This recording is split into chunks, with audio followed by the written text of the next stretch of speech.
మీ ప్రేమ, ఆడపడుచులు, అభిమానం, ప్రేమ, అన్నదమ్ములు, పెద్దలు ఇదే క్లాక్ సెంటర్లో కూర్చొని మనం వారాహి విజయయాత్ర చేశాం. ఆ రోజు చెప్పాను, వైసీపీ వ్యతిరేక ఓటును చీలనివ్వను అంటానికి కారణం, బాబు నేను కనిపించాలా వద్దా? నేను నోటీస్ చేశాను. Thank you. మన కోనసీమ పచ్చడి సీమ, కొబ్బరి సీమ ఇది. అలాంటి సీమని వైసీపీ ప్రభుత్వంలో గొడవలు పెట్టే సీమగా, కొట్లాట సీమగా, కలహాల సీమగా చేశారు. ఆ రోజున నేను బయటకు వచ్చి మన అమలాపురంలో గొడవలు పెట్టడానికి వైసీపీ ప్రభుత్వం చేస్తూ ఉంటే బయటకు వచ్చి ఒకటే చెప్పాను, కోనసీమని, అమలాపురాన్ని చిచ్చు పెడితే సహించలేదు. అన్ని కులాలు బాగుండాలి, ఏ కులాల మధ్య విభేదాలు సృష్టించకూడదు. నిజమైన జై భీమ్ ఫాలోవర్గా చెప్తున్నాను, అంబేద్కర్ ఫాలోవర్గా చెప్తున్నాను, అన్ని కులాలు బాగుండాలి. అంతేగాని కుల రాజకీయాల కోసం, మనకి కులాలను వేరు చేసే రాజకీయం కోసం జనసేన కానీ, టీడీపీ కానీ, బీజేపీ కానీ లేదు.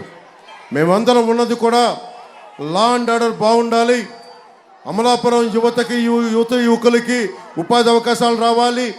మన అమలాపురం, మన కోనసీమలో క్రాప్ హాలిడే అన్నది గత చరిత్ర అవ్వాలి. ఇలాంటి దృష్టితో మేము వచ్చాం. ఆ క్లాక్ టవర్ సాక్షిగా చెప్తా ఉన్నాం, రాబోతుంది మన జనసేన, టీడీపీ, మన భారతీయ జనతా పార్టీ ప్రభుత్వం, కూటమి ప్రభుత్వం వస్తుంది. మన నాయకులను అడిగాను, వాళ్ళందరూ జనసేన నుంచి వదిలి వెళ్ళిపోయిన నాయకులకి క్లాక్ టవర్ సెంటర్ నుంచి ఒకటే చెప్తున్నాను, నేను నాయకుల్ని ఎవరిని వదులుకోను, జనసేన నాయకుల్ని గుండెల్లో పెట్టుకుంటాను. కానీ నన్ను కాదనుకొని వెళ్ళిపోతే నేనేం చేయలేను. వెళ్ళిపోతున్న ప్రతి నాయకులకి అమలాపురం క్లాక్ టవర్ సెంటర్ సాక్షిగా చెప్తున్నా, నాయకులు వస్తారు, వెళ్ళిపోతారు. జనసేన, జన సైనికులు, వీర మహిళలు, జనసేన మద్దతుదారులు రాష్ట్ర క్షేమం కోసం, ప్రజాక్షేమం కోసం నిలబడేవాళ్ళు. పోయినసారి కూడా వైసీపీ ప్రభుత్వం మన సినిమాలను ఆపేసి ఒకటే చెప్పాను, మనల్ని ఎవడు ఆపేది అని చెప్పి. మన కూటమి ప్రభుత్వం రాకుండా ఈరోజు అడుగుతున్నా, మనల్ని ఎవడు ఆపేది?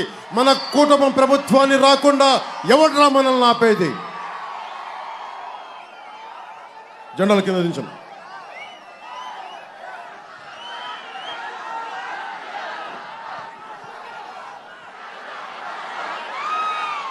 దారి పొడవునా భవన 40 లక్షల మంది భవన నిర్మాణ కార్మికులు మాకు అర్జీలు ఇస్తూ ఉన్నారు, చంద్రబాబు గారికి, నాకు. ఈ రోజున భవన నిర్మాణ కార్మికులకి చెప్తా ఉన్నాం, ఆ జెండాలు తీసేయమ్మా ప్లీజ్, కింద దించేసి. నీ అభిమానం, నీ ప్రేమ అర్థమైంది బాబు, నువ్వు కూడా తీసామా, కింద దించే. ఇది రాష్ట్రం చూడాలా లేదా? Thank you. కింద జెండాల కింద దించి. 40 లక్షల మంది భవన నిర్మాణ కార్మికులను పట్టుకొట్టారు. ఇసుక దారుణంగా దోపిడీ చేస్తూ ఉన్నారు. మనకి జేపీ వెంచర్స్ అని చెప్పి మిథున్ రెడ్డి గారు, పెద్దిరెడ్డి గారు, సజ్జల రామకృష్ణారెడ్డి గారు, వీళ్ళందరూ ఒక బుంటాగా ఏర్పడి మన ఇసుక రీచుల్ని, గోదావరి నది తీరంలో ఇసుకల్ని దోపిడీ చేసి అమ్మేసుకుంటా ఉండి 40 లక్షల మంది భవన నిర్మాణ కార్మికుల్ని రోడ్డు మీదకు వదిలేశారు. ఈ రోజున క్లాక్ టవర్ సెంటర్ సాక్షిగా చెప్తున్నాను, భవన నిర్మాణ కార్మికుల్ని మా కూటమి ప్రభుత్వం ఆదుకుంటుంది. యువకులందరికీ ఎక్కడో వర్క్ ఫ్రమ్ హోమ్, మీరు ఇళ్లలో కూర్చొనే మీరు సంపాదన వచ్చేలాగా మనకి ఐటీ పరిశ్రమలు, ఇక్కడికి మనకి దాదాపు 2.5 లక్షల హెక్టార్లో కొబ్బరి పంట ఉంది. నాకు కోనసీమలోనే చెప్పారు, ఒక ఇంట్లో ఒక కొబ్బరి చెట్టు ఉంటే దాన్ని పెద్ద కొడుకుగా చూసుకుంటామని. అలాంటి పెద్దలకి చెప్తా ఉన్నాను, నేను మీరిచ్చిన, నాకు ప్రోత్సాహం ఇచ్చారు. నేను మీ మాటగా చెప్తున్నాను, రైతాంగానికి, కౌలు రైతులకు కానీ, అమలాపురం కోనసీమ రైతాంగానికి కానీ మీకు గిట్టుబాటు ధర వచ్చేలాగా, మీకు కనీస మద్దతు ధర వచ్చేలాగా, భవిష్యత్తులో ఇంకెప్పుడు మీకు భవిష్యత్తులో ఎప్పుడు కూడా మీరు క్రాప్ హాలిడే ప్రకటించని పరిస్థితుల్లో ప్రభుత్వాలు నడుపుతామని తెలియజేసుకుంటా ఉన్నాను. అలాగే బాలయోగి గారి కోరిక కూడా కోనసీమలోనే ప్రతి ఒక్క ప్రజల కోరిక కూడా, ప్రతి ఒక్కరి కోరిక కూడా కోనసీమలో రైలు కూత వినిపించాలి, మనకి రైళ్లు తిరగాలి అని. 4.5 లక్షల హెక్టార్లో కొబ్బరి తోట మధ్యలోంచి ఊహించుకోండి, ఒక చక్కటి రైలు రాజస్థాన్ లాగా, ప్యాలెస్టాన్ వీల్స్ లాగా మన కోనసీమ అందాలను చూపించే ఒక టూరిజంని డెవలప్ చేసే నిజంగా ఒక రైల్వే లైన్ వస్తే ఎంత అద్భుతమైన ఉపాధి, ఎంత అద్భుతమైన అవకాశం మనకు వస్తాయి.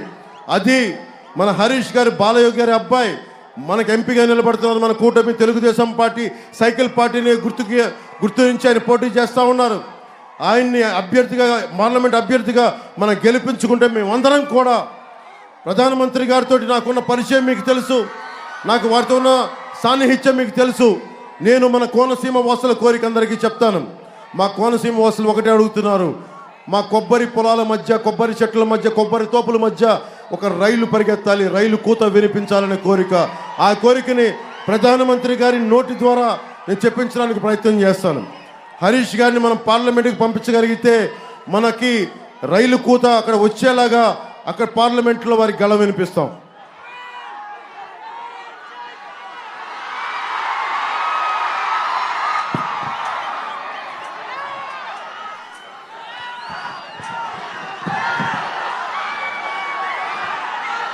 ఈసీ జగన్మోహన్ గారిని తిరుగుతూ ఉంటే ఈసీకి నాకు ఎలక్షన్ కమిషన్ నోటీసులు ఇచ్చారని చెప్పారు. ఖచ్చితంగా ఎలక్షన్ కమిషన్ వారికి ఏ పరిస్థితుల్లో జగన్మోహన్ గారిని అనాల్సి వచ్చిందో, ఒక తప్పులు చేసేవాడిని తప్పులు చేసేవాడే ఉంటాం. అలాగే దళితుల్ని, వైసీపీ ఒకసారి దళిత సామాజిక వర్గం కూడా ఆలోచించాలి.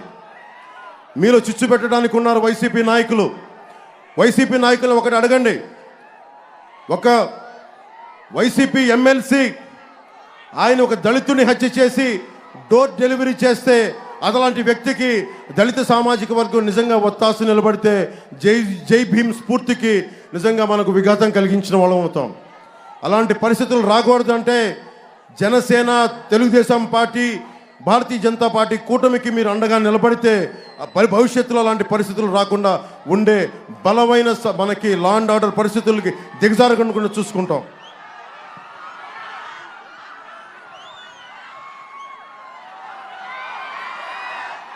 జగన్ గురించి ఒకటే చెప్పి ముగిస్తాం.